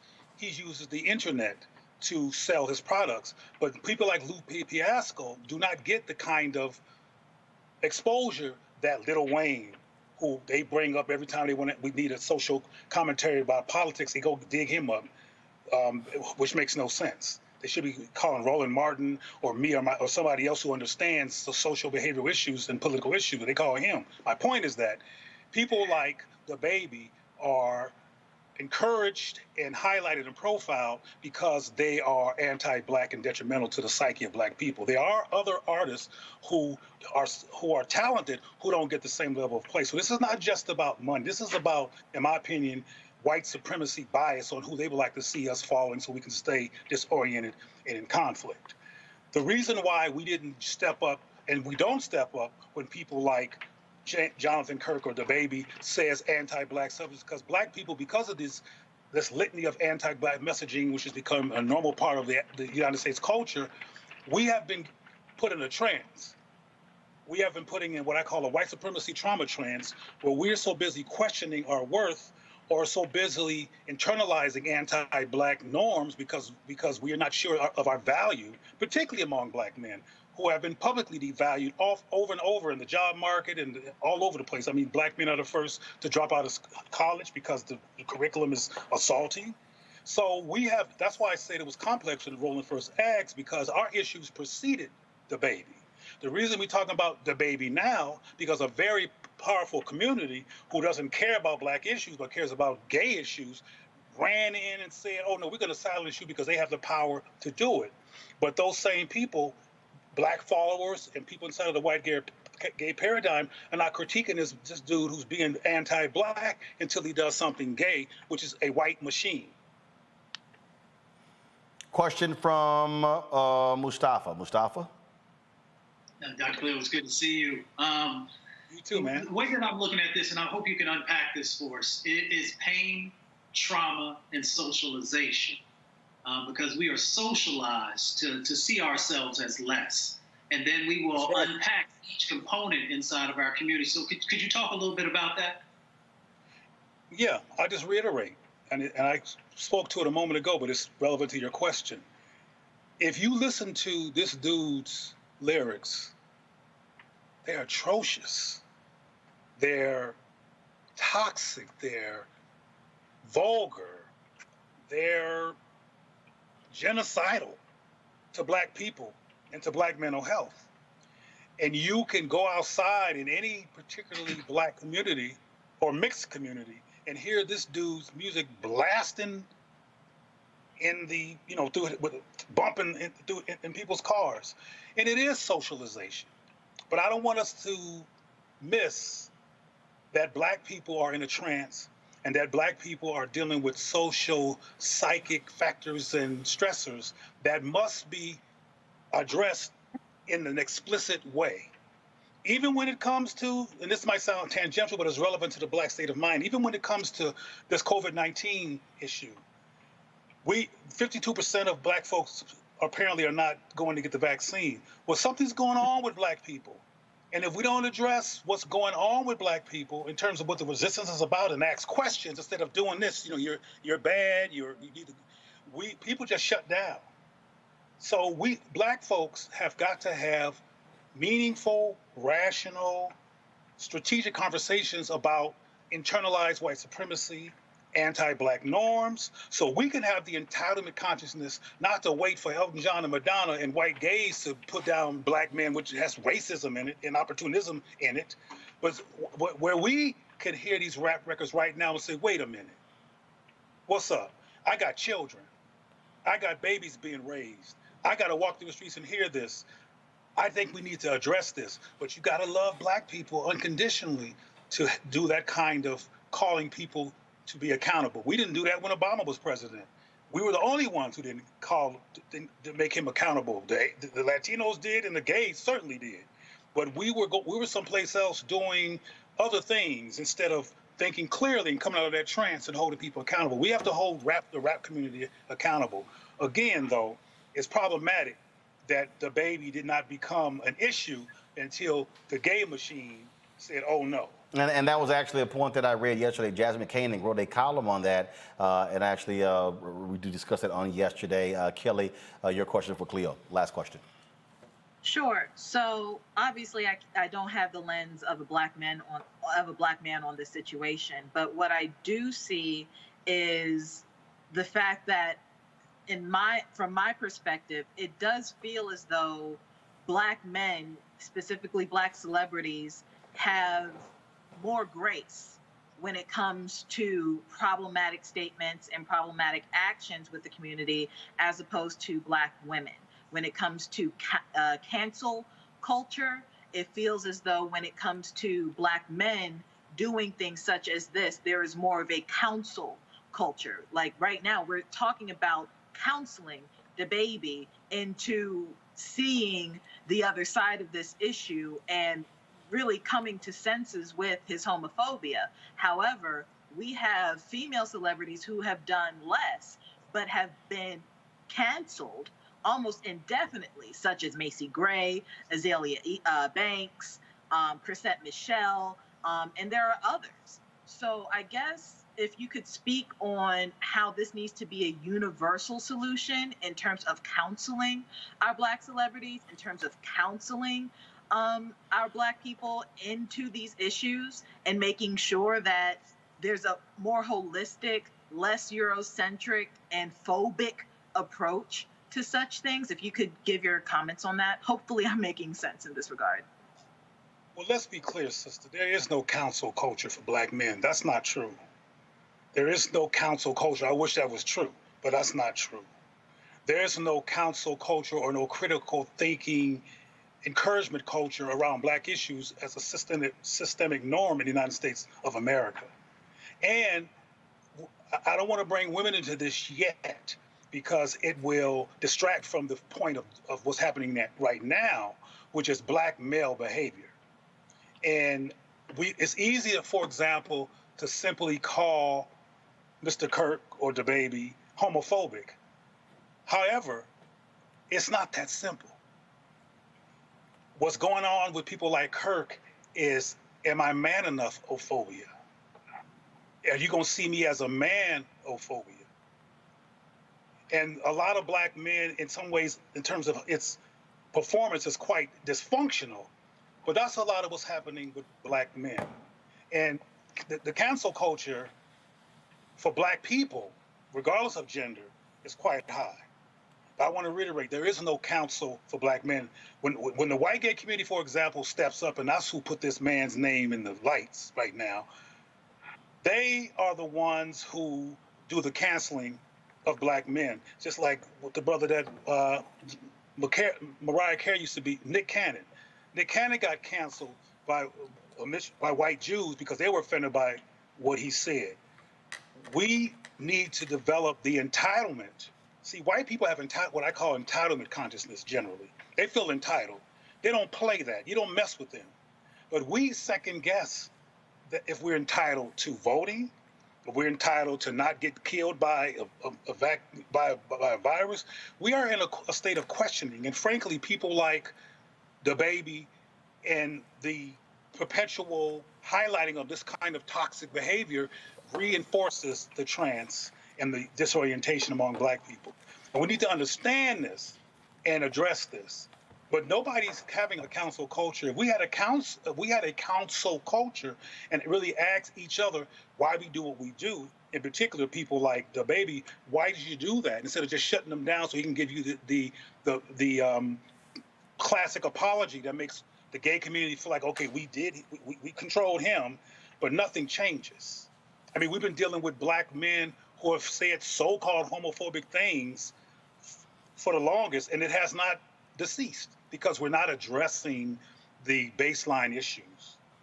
And when we start doing that, we'll have black men and black people who are more awake, who are more critically thoughtful, who are concerned about how black people look, who are really willing to not call black women bitches and hoes and each other the N-word, when we as a collective say, we're not having it, we're not tolerating it. Like the white gays said, we're not gonna let you do something that's so-called homophobic.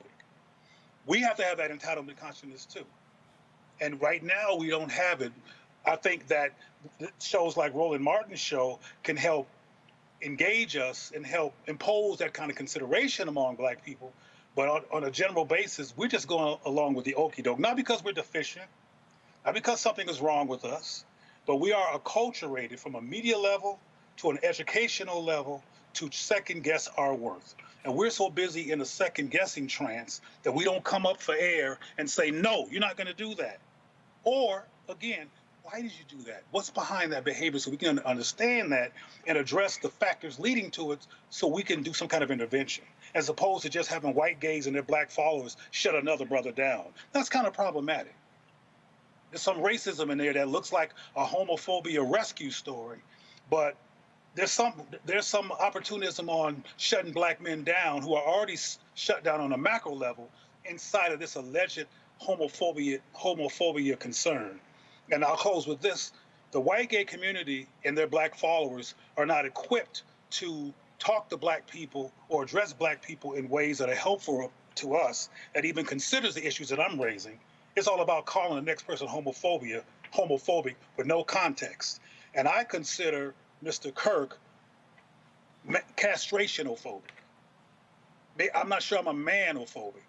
I'm going to be a hyper-masculine man and make up for that insecurity by stepping on stage in muscles and a tattoo and arbitrarily talking about homosexuals to make sure people know that I'm not like that because I'm a man. And I'm a man concerned, which is not based on black people just being irrational. Black men have a reason to be concerned about how they're seen. Even the police brutality, for example, and the murders of black male bodies on the street is a reason for black men to be hyper-masculine.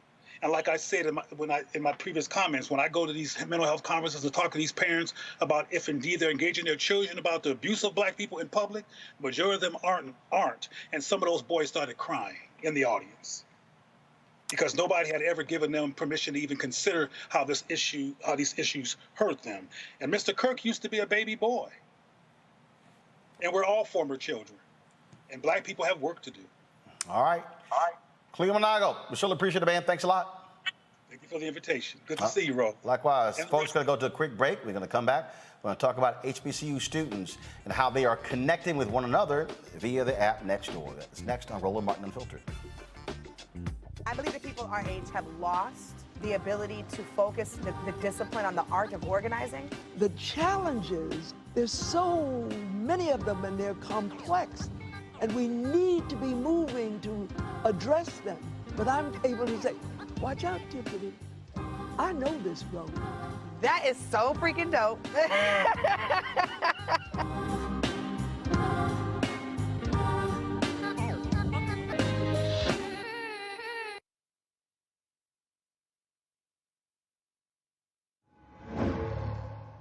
All right, so a lot of y'all are always asking me about some of the pocket squares that I wear. Now, Robert don't have one on. Nope. Now, I don't particularly like the white pocket squares. I don't like even the silk ones. And so I was reading GQ magazine a number of years ago, and I saw this guy who had this pocket square here, and it looks like a flower.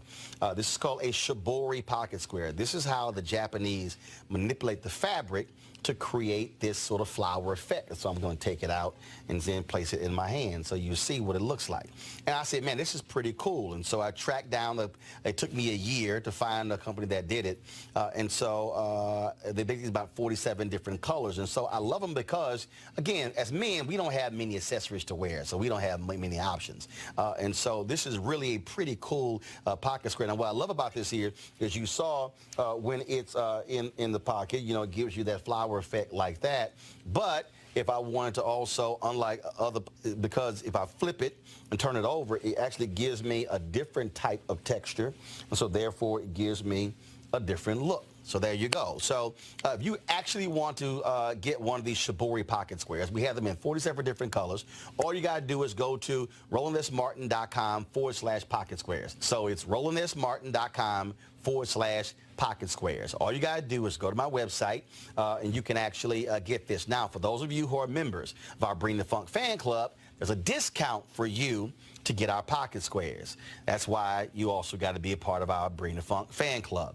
And so that's what we want you to do. And so it's pretty cool. So if you want to jazz your look up, you can do that. In addition, y'all see me with some of the feather pocket squares. My sister, who's a designer, she actually makes these. They're all custom made. So when you also go to the website, you can also order one of the customized feather pocket squares right there at RolandSMartin.com/pocket squares. So please do so. And of course, that goes to support the show. And again, if you're a Bring the Funk fan club member, you get a discount. This is why you should join the fan club. Yo, what's up? This your boy Ice Cube. What's up? I'm Lance Gross, and you're watching Roland Martin Unfiltered.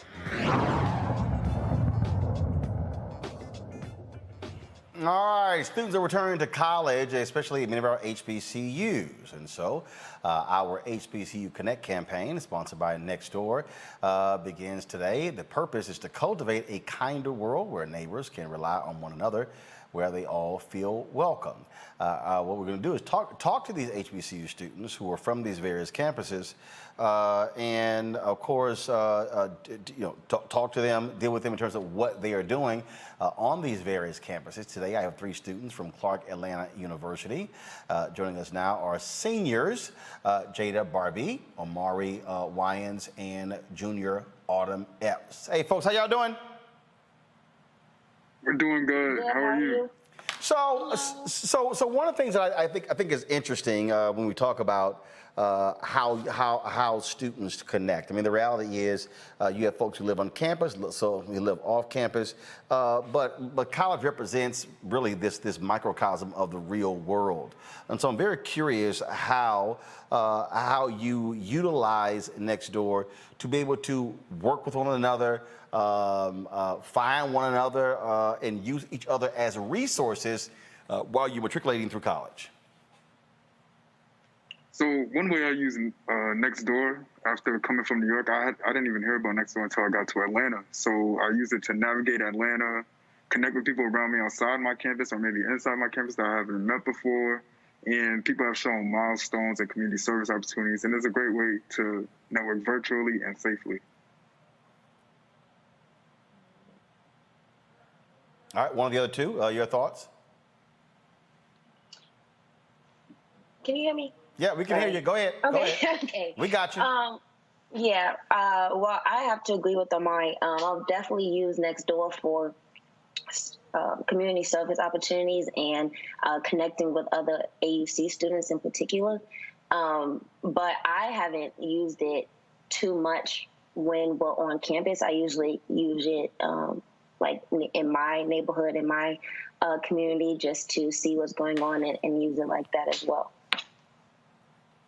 The thing that I think is really interesting here is when you're away from home, you also tend to connect with people who are from where you are.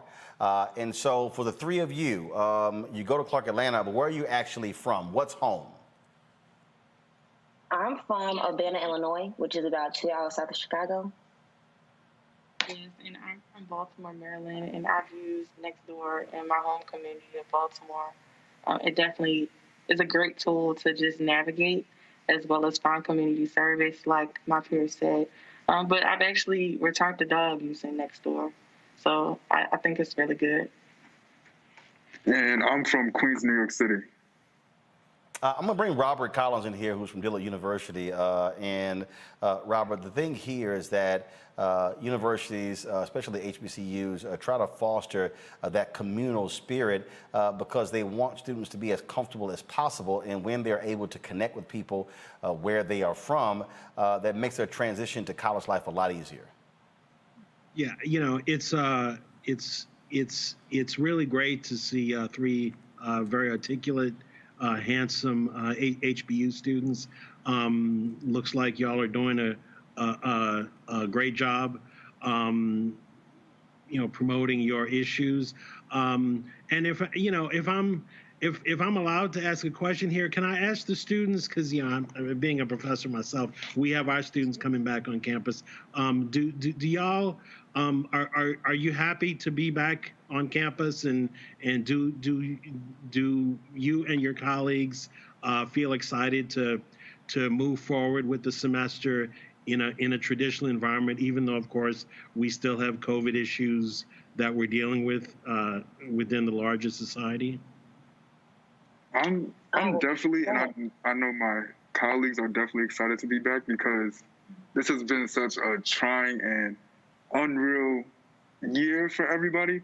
And I know people just want to be back on campus. They want to get away from home. I know a lot of people want to get away from home and just be around, like you said, a community. Like first coming to Clark Atlanta University, it was just instant love and support from the beginning. So just going back to that, it just makes everybody feel much better.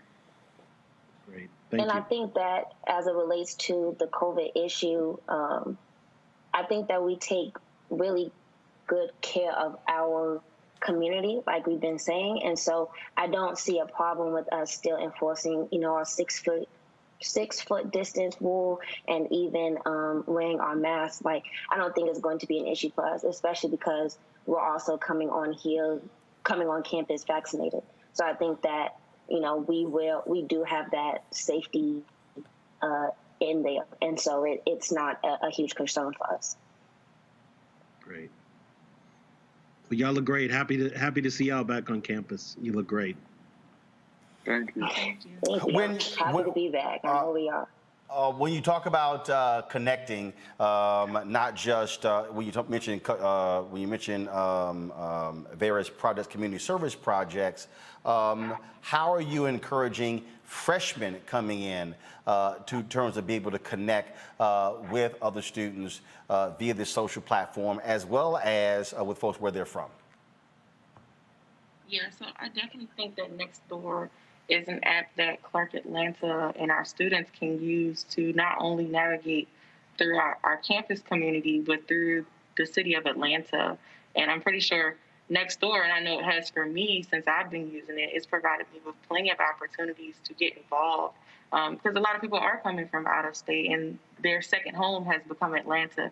So to influence others and to just be diligent in making your community better, essentially, as Clark Atlanta students, I know we pride ourselves in not only finding a way of making one, but also doing culture for service. So it's important that our students and our incoming freshmen and incoming students to just be as impactful as the legend of Clark Atlanta University has been to the rest of the world.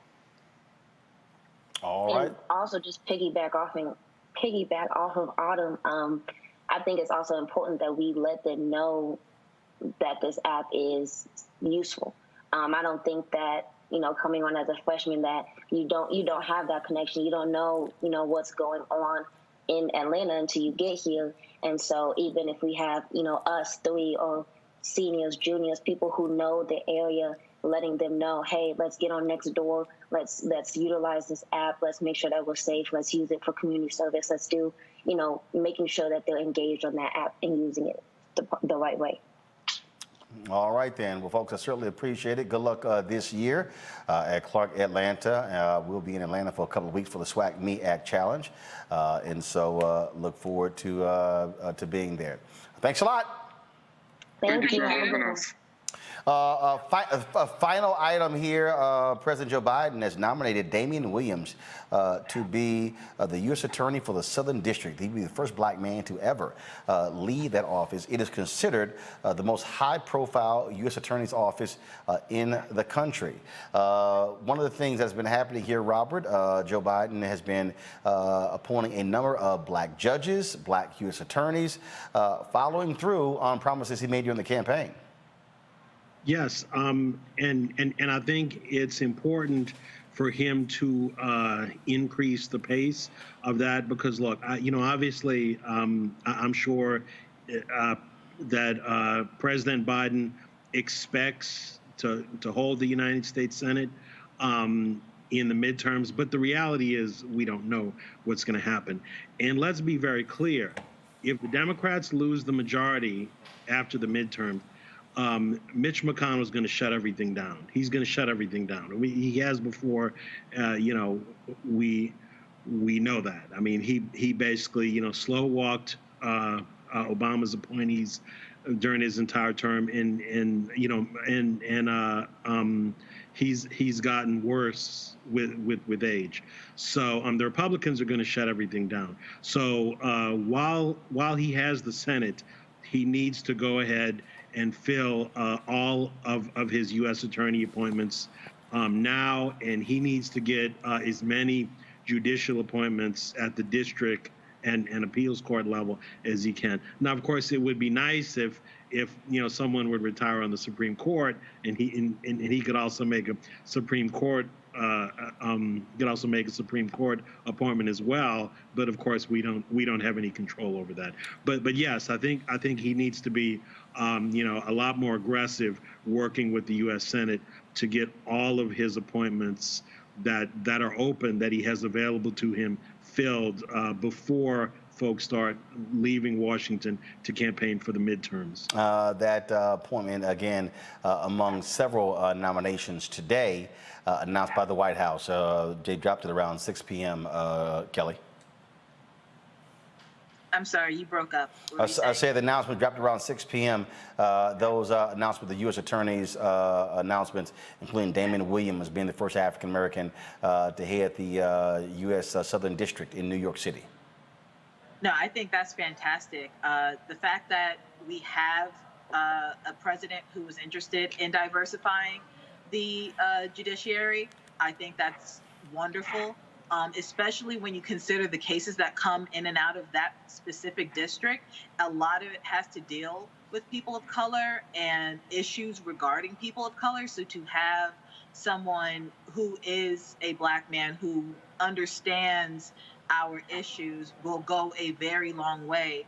But to my other panelist's point, we need to push in getting more appointees into these respective slots regarding judicial vacancies, AG vacancies, what have you, because us having the majority in the Senate come this next midterm, the outlook is very bleak. And the fact that we have already had 2 years in the majority and it feels like they are taking it for granted, that's a problem. So we definitely need to get on the ball with that. All right, then. Folks, we certainly appreciate both of you being on the show. Mustafa as well. His power went out because of the storm that came through D.C., so we lost him. Mustafa, thanks for being on the show as well. Folks, if y'all want to support what we do here at Roland Martin Unfiltered, your dollars absolutely matter. And that is when you join our Bring the Funk fan club. They allow us for us to be able to do what we do. I'm going to be traveling to Los Angeles this weekend. On Sunday and Monday, we'll be broadcasting from the Seth the Entertainer golf tournament. We're going to have live coverage on Sunday from his VIP party. Some fantastic entertainments lined up.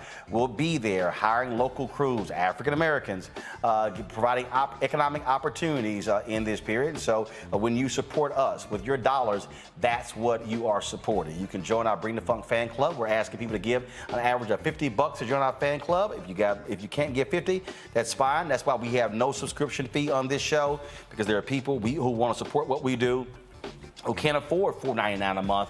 And so we certainly understand that. There are others who want to give more than $50. We appreciate it. Every dollar you give, get invested right back into this show. Cash App, $RM Unfiltered. Venmo is RM Unfiltered. PayPal is R Martin Unfiltered. Zelle is Roland at RolandSMartin.com. Roland at RolandMartinUnfiltered.com. Folks are asking me what time is this going to be on Sunday. It's going to be 6 p.m. Pacific to 11, which actually means beginning at 9 p.m. East Coast time. And so we look forward to that. I'll also be broadcasting live from Sayed's Golf Tournament. A special time on Monday, only on Monday. We're going to be live at 8 p.m. Eastern on Monday. 8 p.m. Eastern, not our normal 6 p.m., because we'll be 5 p.m. on the West Coast. And so, again, we're looking forward to it. It's going to be some great names, some big names there, and we're going to bring to you. And, yes, Roland Martin Unfiltered is the only outlet that will be broadcasting live from the Seth the Entertainer Golf Tournament this weekend. So we look forward to that. Later this month, we'll be broadcasting live from Atlanta for the SWAC Me Act Challenge. Next month, we'll be broadcasting live, actually in October, from the George Lopez Golf Tournament in Los Angeles, and in November from the Anthony Anderson Golf Tournament. And so we've got some fantastic things lined up for you. That's why it's important for you to support what we do. We've got no millionaires and billionaires who send us checks and fund this.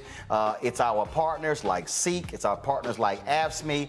It's like our partners like Coca-Cola. Thank goodness we've had people also, the National Coalition of Black Civic Participation, Black Voters Matter, Poor People's Campaign. We thank all of them for making it possible for us to be able to broadcast. pass. Tomorrow morning, we're going to try to cover this tomorrow morning. I got late notice that the family of the late Congressman John Lewis will be holding a news conference outside of the Supreme Court, calling on Congress not to take a recess and pass the For the People Act. We hope to have that to you live tomorrow as well. That's why it's important for you to support us, what we do. If you're watching here on Facebook and on YouTube, please, if you're watching for free, again, our supporters allow for you to be able to watch for free. So thank you so very much. I'll see you guys tomorrow right here on Roland Martin Unfiltered. How?